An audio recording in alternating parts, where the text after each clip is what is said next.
অন্তর্বর্তীকালীন সরকারকে আজকের এই মঞ্চ থেকে পরিষ্কারভাবে অনুরোধ জানাতে চাই, আপনাদেরও বিকল্প বাংলাদেশ খুঁজে নেবে। প্রশাসনের নিয়ম দেখাচ্ছেন, বিভিন্ন অজুহাতে বিভিন্ন ভাবে এখনো দেশকে অস্থিতিশীল করার ষড়যন্ত্রে বিভিন্ন সেক্টরের মানুষজনে লিপ্ত রয়েছেন। আমরা অন্তর্বর্তীকালীন সরকারকে আজকের এই মঞ্চ থেকে পরিষ্কারভাবে অনুরোধ জানাতে চাই, আহ্বান জানাতে চাই, যদি বাংলাদেশকে ভালোভাবে পুনর্গঠন করার জন্য, সর্বোচ্চ পর্যায়ে সংস্কার করার জন্য আপনার এখনো কোনো প্রতিবন্ধকতা থেকে থাকে, তাহলে বাংলাদেশের মানুষকে আপনি বলেন, বাংলাদেশের মানুষ সর্বদাই আপনাদের পাশে আছে, সংস্কারের পক্ষে রয়েছে। কিন্তু আমরা এটাও বলতে চাই, যদি আপনাদের কোনো অসহযোগিতা থাকে তাহলে আপনাদেরও বিকল্প বাংলাদেশ খুঁজে নেবে। আমরা পরিষ্কারভাবে বলতে চাই, বাংলাদেশের প্রত্যেকটা সেক্টরে হয়তোবা এখনো আপনারা বলতে পারেন বিভিন্ন জায়গায় স্বৈরাচারের পদলেহনকারী দোসরেরা এখনো অবস্থান করছে।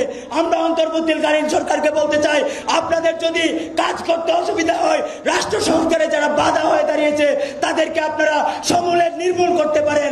যদি সেই জন্য বাংলাদেশের ছাত্র জনতার সহযোগিতা প্রয়োজন হয়, আপনাদেরকে সহযোগিতা করবে। রাজনৈতিক দলগুলোকে বলতে চাই, আমরা রক্ত মারিয়ে আজকে এই বাংলাদেশে এসেছি, তাই শহীদের রক্ত নিয়ে কেউ রাজনীতি করার চেষ্টা করবেন না, শহীদদেরকে কেউ দলীয়করণ করার চেষ্টা করবেন না। এই শহীদরা বাংলাদেশের শহীদ, এই শহীদরা বাংলাদেশের জন্য জীবন দিয়েছে, কোন রাজনৈতিক দলের জন্য জীবন দেয় নাই।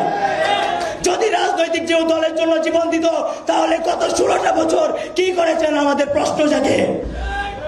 আমরা পরিষ্কারভাবে বলতে চাই, যে বাংলাদেশের স্বপ্ন নিয়ে আমাদের মায়েরা তাদের বুক খালি করেছে, আমাদের বোনেরা তাদের ভাইকে হারিয়েছে, আমাদের বাবারা তাদের সন্তানকে হারিয়েছে, সেই বাংলাদেশ বিনির্মাণের জন্য আপনারা দল, মত, ধর্ম, বর্ণ, ব্যক্তি স্বার্থের ঊর্ধ্বে উঠে রাষ্ট্রীয় স্বার্থে, বৃহৎ স্বার্থে, আমাদের শহীদের রক্তের দায়বদ্ধতার স্বার্থে আপনারা সবাই এখন আসুন, আমরা সবাই মিলে বাংলাদেশকে সুন্দরভাবে বাংলাদেশের জন্য আমাদের ভাইয়েরা রাজপথে রক্ত দিয়েছে, রাজপথে বুলেটের সামনে